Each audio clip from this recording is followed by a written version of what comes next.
Deshikan faidi Ganao nung kirike ani kapang siranya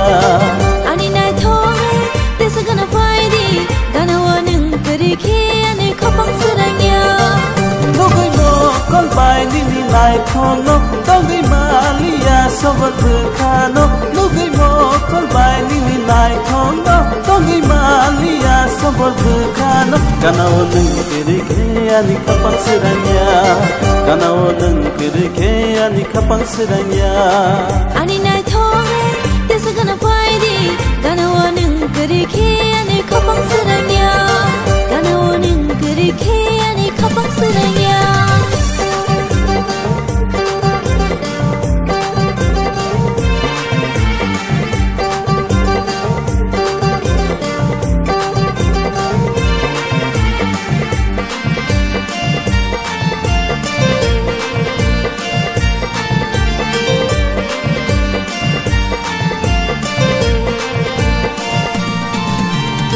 Sirap sa ane nononong yaki Kulayo at imokoni Nung malaya Tong kiangle Kumawit hang nai sesami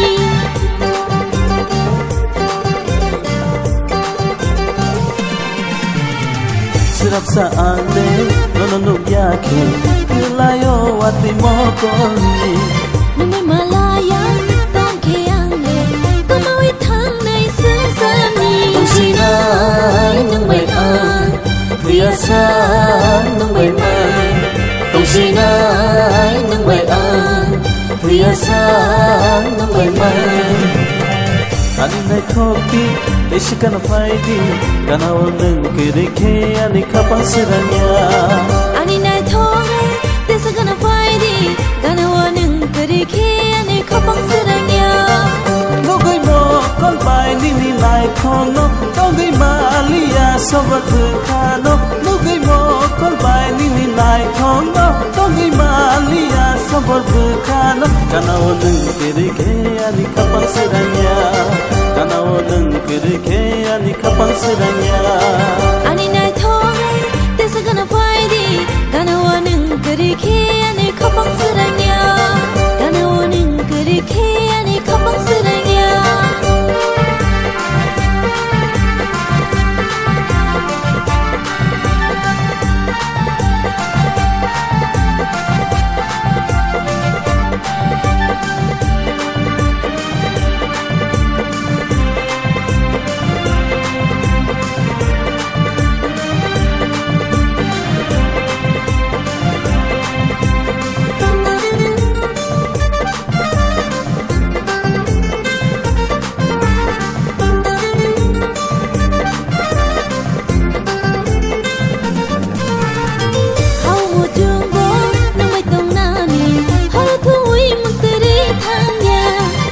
Hamzama kano ang mali Tong ginogo kasi taliya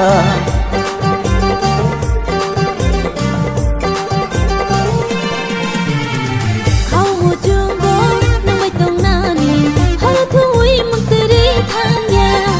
Nini Hamzama kano ang mali Tong ginogo kasi taliya Tong sinay ng may an Priyasan ng may man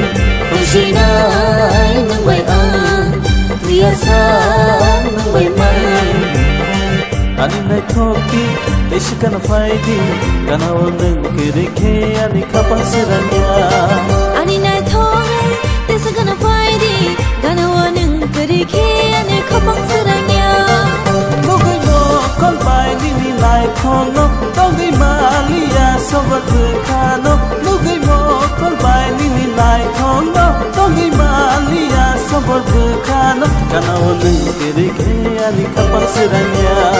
Ganao nung kirike ani kapang siranya Ani nai thore Deshikan faidi Ganao nung kirike ani kapang siranya Ganao nung kirike ani kapang siranya Ganao nung kirike ani kapang siranya